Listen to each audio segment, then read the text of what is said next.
Bom, galera, eu queria debater um pouquinho aqui nesse vídeo com vocês sobre aquele polêmico lance no final do jogo, que hoje eu venho aqui dizer pra vocês que não foi pênalti.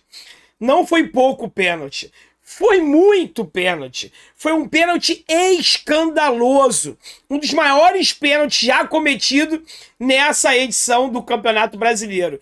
Se você meter a mão no tronco do jogador, puxar e girar, o cara cair, se isso não é pênalti, eu não sei mais o que é. Então bota lá na International Board, lá da FIFA, da arbitragem, que você pode agarrar agora na área, puxar.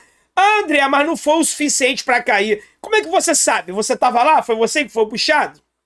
Não tem como avaliar. Aí vira critério. E o que mais não tem na arbitragem, eu ia falar no futebol brasileiro, na arbitragem brasileira é critério. Nós temos uma total falta de critério. No mínimo, o árbitro responsável pelo VAR tinha que chamar lá o tal do Braulio para ele ver na imagem, câmera lenta, talvez no ângulo que ele tivesse, não desse para ver aquele puxão ali. O Caio Paulista, ele estava claramente em condição de gol, ele ia na direção do gol. Não tem porquê, se aquele toque ele não tivesse desequilibrado ele, dele cair e rolar daquele jeito. Não faz sentido. E quando os jogadores, técnico, imprensa, começa todo mundo bater no lance, galera, quando os jogadores ficam revoltados dentro de campo, quando o técnico abre a coletiva falando sobre isso, e eu vou mostrar tudo isso aqui nesse vídeo, é porque realmente o negócio foi feio, tá? Além disso, vamos falar, claro, também da atuação do Fluminense, o que eu considero aí o fator positivo e negativo na partida de ontem. Hoje mais calmo, de cabeça fria, porque na live pós-jogo ontem eu tava muito pistola, tá? Pra você que tá chegando agora, muito prazer, meu nome é André Luiz, aqui é o canal Sentimento Tricolor, a casa do torcedor do Fluminense. Seja muito bem-vindo. Peço com muito carinho para você se inscrever aqui no canal, deixa o seu like também. Siga o nosso Instagram. Se você puder compartilhar esse vídeo, você ajuda muito. E se você puder clicar no primeiro link da descrição aqui e fazer o seu cadastro na Bet7k, você vai ajudar bastante, tá? Se você já tiver o seu cadastro lá, Bet7k, casa de aposta que patrocina aqui o canal, as melhores odds do mercado. Depois de muito tempo, né, Bet7k? Ontem eu perdi para vocês, viu? Botei vitória do Fluminense, deu um empate, perdi a minha fezinha lá. Faz parte, para quem brinca nesse mundo, é assim mesmo, ganha, perde, mas eu tenho mais green do que red, então tá valendo demais. Então se você não fez o seu cadastro ainda, clica aqui no primeiro da descrição, faça que você não vai se arrepender, tá legal?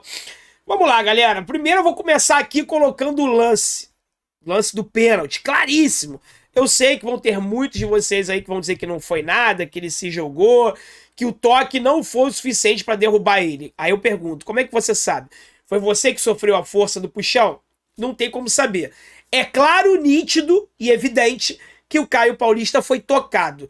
Toque dentro da área é pênalti. Vamos acompanhar o lance. Olha isso! Vou repetir o lance 3 vezes, hein? 1, 2, 3 e... De novo, ele não foi puxado, galera. Oh! Mão no peito, mamilo direito do Caio Paulista. Mamilo direito, olha lá! Entre o peito e o abdômen do Caio Paulista. De novo. Alguns amigos meus, André, eu achei que não foi pênalti. Falei, cara, como assim? Você tá precisando do oftalmo, que é um óculos. Você pode, galera. Claro que é uma brincadeira, todo mundo tem o direito de achar que não foi pênalti. Mas pra mim é tão claro e evidente o puxão que faz o tronco do Caio Paulista rotacionar e ele despencar no gramado, que eu não consigo entender o teu argumento para você dizer que isso aí não foi pênalti. Puxão dentro da área é pênalti, e te digo mais. Se fosse contra alguns clubes do Brasil aí, era pênalti e cartão vermelho pro jogador do Santos.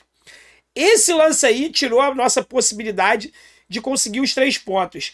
A revolta interna era tão grande que olha como o técnico do Fluminense ontem, né, o Eduardo Barros, iniciou a coletiva dele.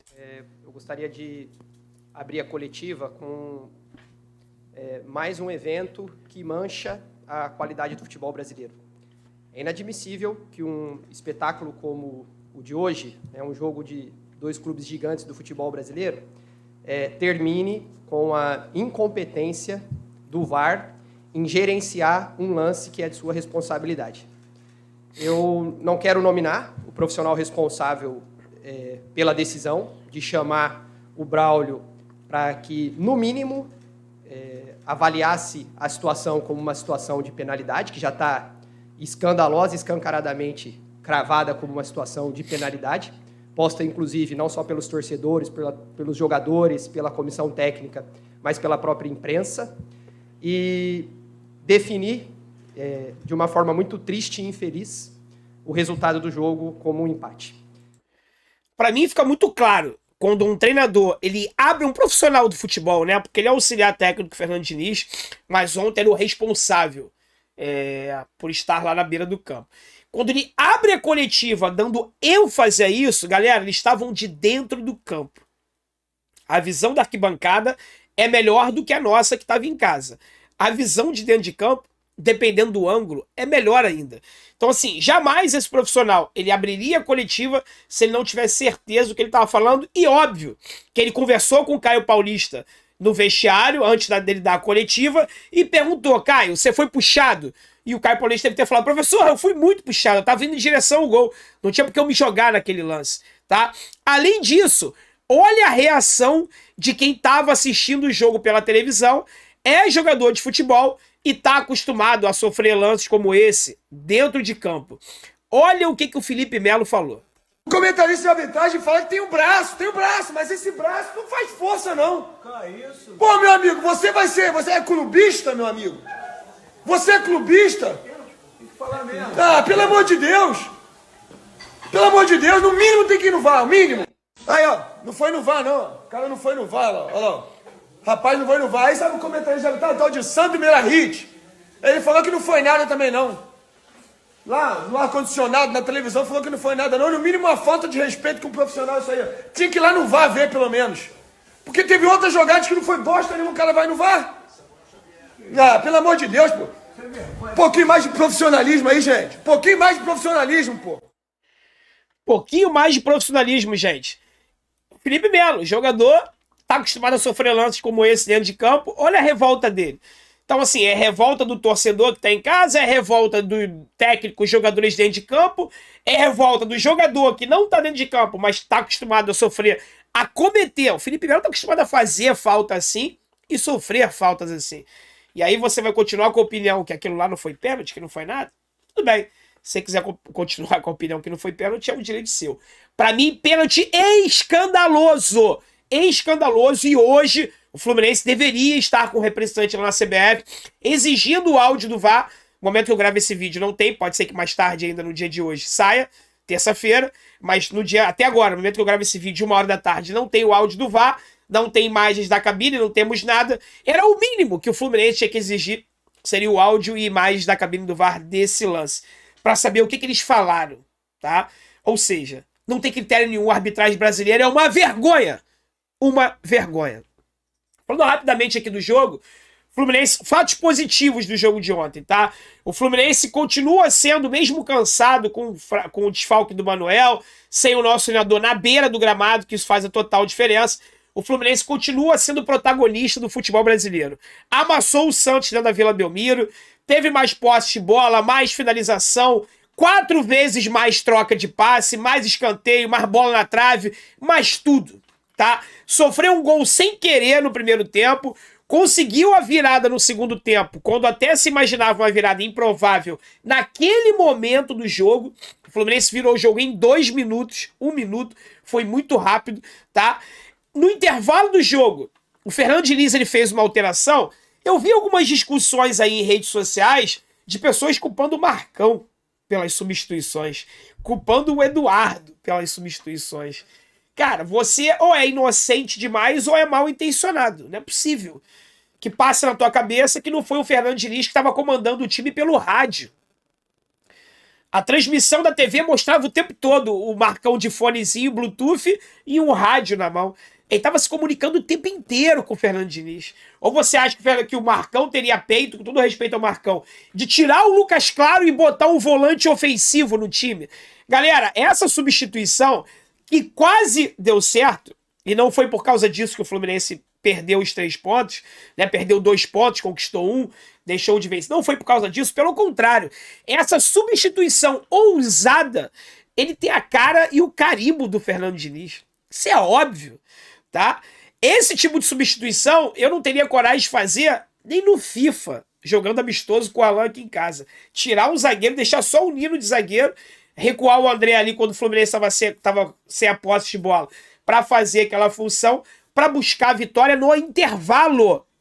Eu já vi o Diniz cometendo loucuras, entre aspas, aos 25, 30 minutos do segundo tempo para buscar a vitória. Agora, no intervalo, isso é muito carimbo, Fernando Diniz, e eu considero isso um mérito. O cara é fora da caixinha. Ele pensa extremamente de forma ousada, buscando a vitória o tempo inteiro. E isso eu considero muito legal. Agora, as substituições que ele fez realmente prejudicaram muito o Fluminense, tá? Tirar o Ganso e o Matheus Martins não era o maior dos problemas, já que o Ganso estava cansado, tinha pedido para sair, e o Matheus Martins era uma figura quase que nula no jogo também. Tava tentando lá, brigando, mas produzia muito pouco. Agora, você tirar o gênio do meio-campo, a cabeça pensante, o cara que segura e distribui o jogo, para colocar o Wellington. Aí você me tira o Matheus Martins, que teoricamente seria aquela válvula de escape, aquela flecha pelo lado. O Ganso é o arco, o Matheus Martins era flecha.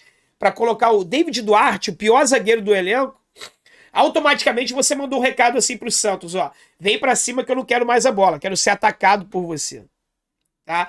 E aí, galera, o Fluminense ele ficou perdido nos 10 minutos finais, porque os jogadores dentro de campo já tá no sangue deles atacar, então mesmo com a entrada do David Duarte e do Wellington, o Fluminense continuou partindo pra cima do Santos, só que sem os jogadores para fazer esse tipo de jogo, sem jogadores com essa característica. Então o Fluminense ficou uma linha média. Ele não marcava alto, ele também não recuou, apesar de estar com 4 volantes. Você não viu o Santos amassando o Fluminense? Ou alguém viu isso no jogo de ontem e eu tava em Nárnia, eu fui no banheiro nesse momento. Porque eu não vi o Fluminense, apesar dessas substituições, ficar todo recuadinho e tomando amasso lá atrás. Não ficou, o jogo ficou aberto. O Fluminense teve chance de marcar gols as 2 vezes com o Caio Paulista. Ele foi desarmado quase na marca do pênalti, na bola. Poderia ter marcado ali o 3º gol. E depois o pênalti escandaloso. E o Santos também teve 2 chances. 2 grandes defesas do Fábio. Ou seja, as substituições, apesar do Fluminense ter ficado com 4 volantes, não recuaram o time, mas tiraram os jogadores com as características ofensivas. Ou seja, o Fluminense tentava atacar, mas não tinha qualidade para isso. E aí, numa fatalidade do John Arias e do Germancano, né, o John Arias deu um passe muito forte pro Cano, que também não conseguiu dominar, mas veio muito forte realmente. Talvez o Ganso seria o único jogador a conseguir amortecer aquela bola ali e matar. A bola bateu no Cano como se estivesse batendo numa parede. E aí, nesse lance, gerou o contra-ataque. Tava o time todo pra frente, uma bola nas costas do Caio Paulista que originou o gol de empate do Santos, tá? Eu tava pistola na live pós-jogo de ontem. Quando começo a lembrar que fico pistola de novo, pelas circunstâncias da partida.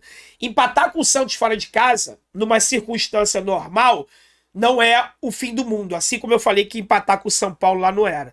O problema é que a gente já tinha perdido pro Santos, ponto pro Santos. Empatamos com eles na estreia do Campeonato Brasileiro no Maracanã. Então ontem era jogo para poder recuperar esses pontos. E time que quer brigar pelo título tinha que ter segurado aquele resultado. Conseguiu virar o jogo, tinha que ter vencido o Santos, porque o Santos é muito inferior tecnicamente do que a gente. E aí nós não vencemos por um erro, por uma desorganização nossa e por um erro de arbitragem. Não tem como se contentar com pouco. Eu não quero o Fluminense brigando por uma vaga na Libertadores ano que vem. Eu quero o Fluminense brigando pelo título. E time que briga pelo título não poderia ter deixado escapar aquela vitória. E esse é o motivo da minha pistolice na live pós-jogo. E agora também aqui lembrando com você que a minha afeição já muda. Mas tudo bem. Águas passadas, Fluminense de folga hoje. Volta a treinar amanhã, quarta-feira, se preparando para o duelo contra o Cuiabá. Hoje batemos a marca de 55 mil sócios. Marca muito expressiva que eu jamais imaginaria que a gente fosse alcançar há 2 meses atrás. Se você falasse assim, André, em agosto o Fluminense vai bater 55 mil sócios. Eu falei, acorda, filho, tá sonhando. A gente tinha 20 mil sócios a menos. 20 mil sócios a menos. 21 mil. O Fluminense tinha 34 mil sócios aproximadamente 2 meses atrás. O troço virou assim, ó. Graças ao bom Deus e a você, torcedor tricolor, que está se associando. Mas a próxima meta são 60 mil sócios. E olha, eu ouvi falar aí que batendo 60 mil sócios, pode ser que a diretoria dê um presente pra gente, tá? Vamos aguardar. Se você não é sócio do Flu ainda, seja agora. Acesse nense.com.br, escolha um plano lá e vamos tentar bater essa meta aí pra gente receber esse presente. Tá legal? Fique com Deus, um forte abraço e saudações tricolores.